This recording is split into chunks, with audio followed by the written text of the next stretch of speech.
Pada tanggal 7 Maret 2025 kemarin, Ray Dalio itu kan datang ke Indonesia ya, dan mendedikasikan dirinya itu menjadi penasehat dan antara.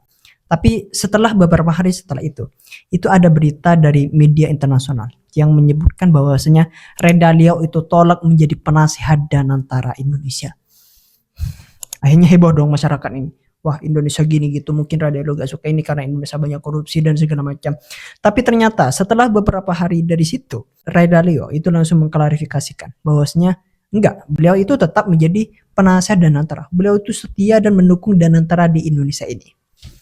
Makanya ketika kita mendengar hal ini, berarti berita yang diberitakan oleh media asing ini berarti hoax. Pertanyaannya sekarang, apa tujuannya dari pemberitaan hoax itu? Apakah media asing ini tujuannya untuk memecah belah rakyat yang ada di Indonesia ini? Dan pertanyaan besarnya, siapa yang berada di belakang ini semuanya? Mari kita bahas.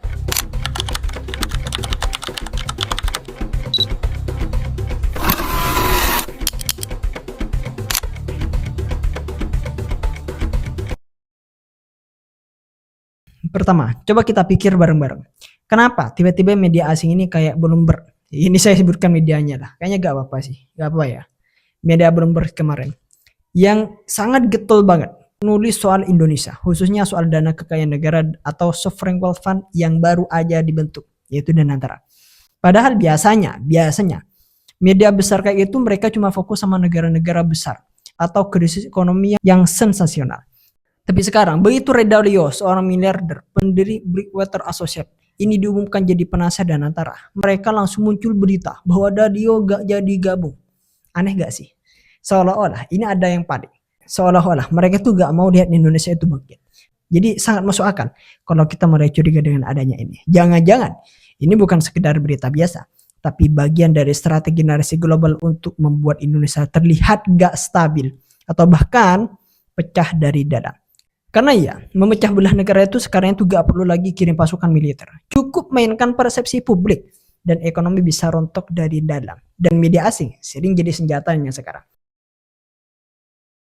Kalau kita mau jujur, media asing itu sering banget dibungkus seolah-olah netral.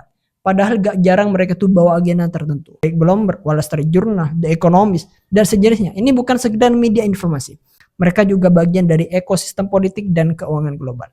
Mereka punya kepentingan. Misalnya, coba kita lihat pola beritanya. Negara-negara berkembang yang mulai kuat, yang bikin strategis keluar dari dominasi dolar atau bahkan kekuatan ekonominya sendiri. Ini sering banget diberitakan negatif lewat Venezuela dulu, saat mereka nasionalisasi sektor energi. Kemudian Malaysia, waktu Mahathir itu balik jadi PM. Ini juga dibingkai seolah-olah gak stabil. Bahkan di Afrika Selatan pun, waktu dorong bridge, itu sempat dibombardir media barat. Nah sekarang, giliran Indonesia, begitu Danantara itu diumumkan sebagai sovereign wealth fund dan ada nama besar kayak Ray Dalio ini langsung keluar berita miring. Bukannya ngasih sorotan soal potensi positifnya ya, enggak. Justru dibuat seolah-olah Indonesia gak serius, seolah-olah Indonesia gak solid. Padahal ini bisa jadi menjadi bagian dari operasi framing, bukan soal fakta, tapi soal persepsi yang mereka bentuk di mata dunia. Dan sayangnya banyak dari kita di dalam negeri ikut termakan narasi itu. Kalau kita bedah lebih dalam, masuknya nama Ray Dalio ini ke dalam daftar penasehat Danantara. Ini bukan hal sepele ya. Ini bukan cuma soal seorang miliarder yang numpang nama.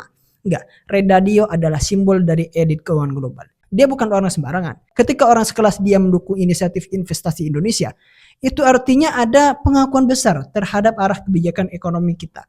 Dan inilah yang bikin panas. Karena kehadiran Dalio ini bisa diartikan sebagai sinyal bahwa Indonesia itu mulai menarik perhatian serius dari investor dunia. Bahkan yang biasanya mainnya itu di lingkaran Wall Street saja. Ini ancaman bagi dominasi narasi ekonomi barat. Selama ini, negara-negara berkembang ini dikondisikan untuk tergantung kalau mau maju mereka. Harus ikut aturan main mereka. Tapi dengan Dalio gabung ke Danantara ini seperti kita itu bilang, kami bisa kelola uang kami sendiri. Dan kami punya penasehat kelas dunia untuk membantu kami. Makanya tak lama setelah itu diumumkan, langsung muncul berita dari Bloomberg yang bilang bahwa Dalio menolak gabung. Padahal faktanya, beliau tetap jadi penasehat, tapi tetap status informal dan sukarela. Kemudian gini, siapa yang berada di balik dari semua ini? Sebenarnya saya sudah kasih clue dari awal tadi. Jawabannya adalah negara-negara dari blok barat. Saya gak usah sebutkan negara-negara tertentu itu. karena ini sangat bahaya lah. Tapi intinya negara-negara blok barat yang berada di belakang dari semua ini. Karena gini ya, kalau kita bicara soal geopolitik, ini gak cuma soal perang saja, gak cuma soal senjata atau bahkan pangkalan militer. Geopolitik zaman sekarang itu lebih canggih sekarang. Yang diserang itu bukan lagi wilayah, enggak, tapi stabilitas ekonominya, kepercayaan publiknya, dan arah kebijakan suatu negara. Nah, Indonesia ini sekarang sedang berada di tengah-tengah panggung besar. Kita bukan cuma negara besar di Asia Tenggara, tapi juga punya posisi strategis di jalur perdagangan dunia. Makanya dengan punya sumber daya alam yang masih melimpah dan punya potensi ekonomi yang sangat luar biasa. Dan yang bikin panas ya, Indonesia ini mulai banyak ambil sikap independen sekarang. Mulai dari netral di konflik Amerika Serikat dengan Tiongkok, masuk ke BRICS, sampai membangun soft level fund seperti kayak Danantara ini. Makanya ini semua ini membuat beberapa negara besar, terutama di negara-negara blok barat ini, pasti mulai merasa Indonesia ini agak nakal dari sudut pandang mereka. Karena bahaya sekali menurut mereka. Kalau negara sebesar Indonesia ini mulai mandiri dan membuat poros sendiri, ini bisa jadi efek domino buat negara-negara berkembang lainnya. Mereka juga ikut berani keluar dari ketergantungan lama mereka. Nah, disinilah muncul kekuatan politik yang kerja di balik layar.